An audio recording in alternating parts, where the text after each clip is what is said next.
Friends, आज हम discuss करेंगे the golden boat written by Rabindranath Tagore. Rabindranath Tagore एक इंडियन पोएट थे। द गोल्डन बोट ये एक्चुअली बंगाली लैंग्वेज में लिखी गई पोएम है जिसका ओरिजिनल टाइटल था सोनार तोरी। इसे लिखा गया था 1894 में, देन इसे पब्लिश करवाया गया था इंग्लिश में इन William रेडाइस।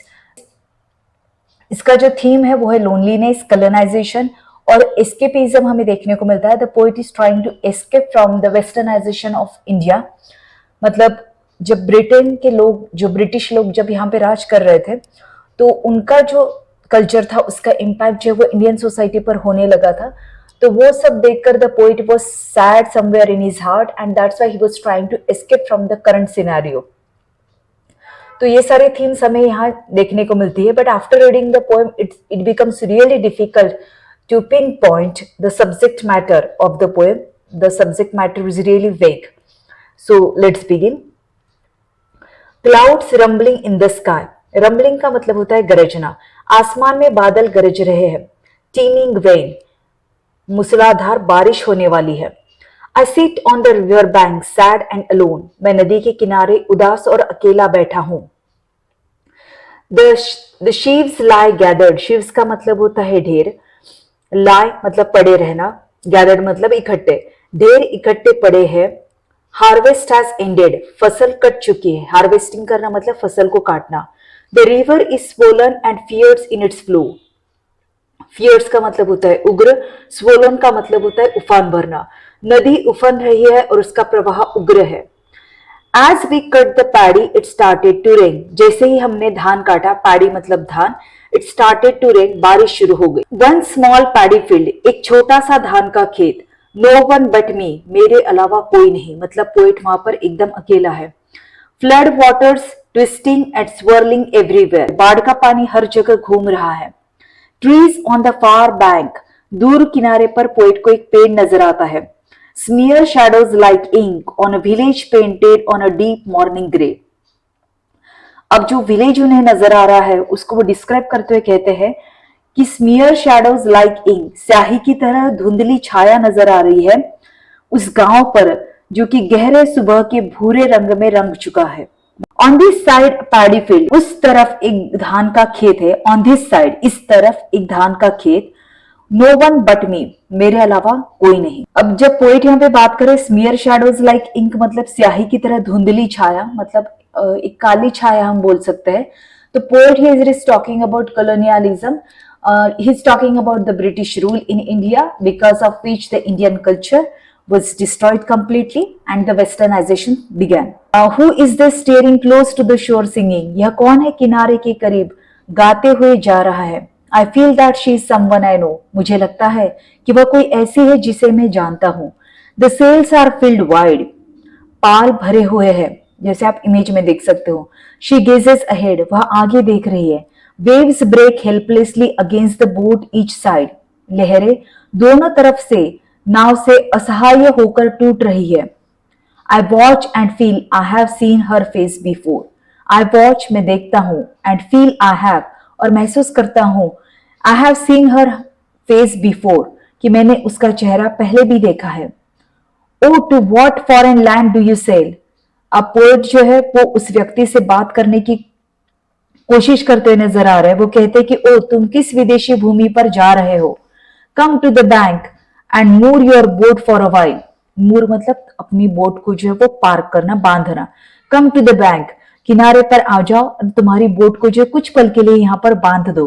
Go where you want to, इसके बाद में तुम्हें जहां जाना है तुम चले जाना। Give where you care to, जहां पर भी तुम देना चाहते हो, जो भी तुमने अपने बोट में रखा हुआ है तुम दे दो। But come to the bank a moment, लेकिन इस किनारे पर कुछ पल के लिए आ जाओ, एक पल के लिए आ जाओ। शो योर स्माइल, और तुम्हारा स्माइल जो वो मुझे दिखाओ। Take away my golden paddy when you sell, साथ में तुम मेरा ये जो गोल्डन पैडी है, जो धान कटा हुआ है, इसे भी तुम लेकर जाओ। Take it, take as much as you can load, जितना चाहे उतना लेकर जाओ, जितना तुम अपने बोट में लोड कर सकते हो उतना लेकर जाओ। इज देयर मोर, क्या वहां पर और भी कुछ है? No none, I have put it abroad, अब वहां पर बाकी कुछ नहीं बचा है। नो नन, कुछ भी नहीं। आई हैव पुट इट अब्रोड, मैंने ये सब कुछ जो है वो ऑलरेडी रख दिया है। My intense labour here by the river, मैंने जो इतने कष्ट किए है इस नदी के किनारे। I have parted with it all, मैंने सब परत दर परत अलग कर दिया है। लेयर अपॉन लेयर मतलब परत दर परत अलग कर दिया मतलब parted. Now take me as well, be kind take me abroad. Now take me as well, अब तुम जैसे तुम ये मेरे धान को अपने साथ में लेकर जाओगे वैसे मुझे भी लेकर जाओ, थोड़ी दयालुता दिखाओ। टेक मी अब्रोड, मुझे भी अपने साथ में जो है वो विदेश लेकर जाओ। अब पोएट यहाँ पर जो है उस अनजान इंसान से ये रिक्वेस्ट कर रहे हैं कि ये जो मैंने फसल काटी है इतनी ज्यादा परिश्रम लेकर, इसे तुम अपने बोट में रख लो और साथ में मुझे भी ले लो, because the poet wants to escape from the westernisation of Indian society and he feels that he wants to go somewhere else, जहां पर एक नई दुनिया हो। क्योंकि यहाँ पर जो एक्चुअल में पोएट ने जिया है इंडियन सोसाइटी में, seeing its westernization, the poet is lamenting and he wants to get rid of this situation. तो वो ऐसी जगह जाना चाहता है जहां पर उनके लिए सब कुछ नया हो। No room no room, the boat is too small, जगह नहीं है जगह नहीं है, नाव बहुत छोटी है। Loaded with my gold paddy, the boat is full, मेरे सोने के धान से लदी नाव पूरी तरह भरी हुई है।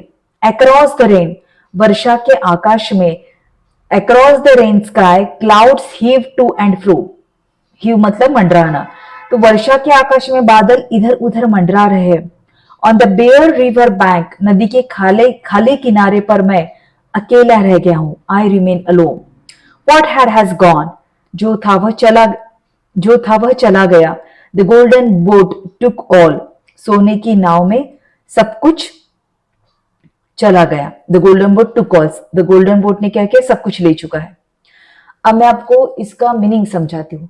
पहले तो यह है कि हमने देखा कि the poet was describing a paddy field, then he was talking about the environment, then he saw someone in a boat and he requests that person to take him to the abroad।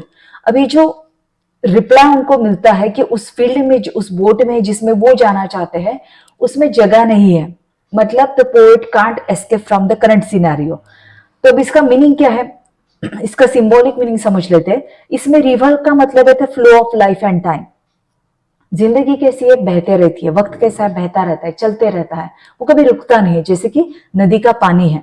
तो यहाँ पे जो river describe की गई है, the flow of the river is describing the every moment, जो time change होता जा रहा है उसकी तरफ ये इंडिकेट करता है। साथ में ये लाइफ के फ्लो की तरफ, चाहे जो भी हो जाए लाइफ रुकती नहीं है। सेपरेशन एंड डिस्टेंस, ये रिवर और क्या हमें बताती है, separation and distance, barrier between the speaker and the boat. ये जो गोल्डन बोट पोएट को नजर आ रही है जिसमें वो जाना चाहते हैं, उस बोट और पोएट के बीच में जो है ये रिवर है। The river is there between the speaker and the boat, और ये बोट क्या है, पोएट का गोल है, बिकॉज द गोल जो द गोल्डन बोट है ये indicates the goal of the poet. He wants to escape, he wants to go to abroad, that is his goal, and the barrier is river.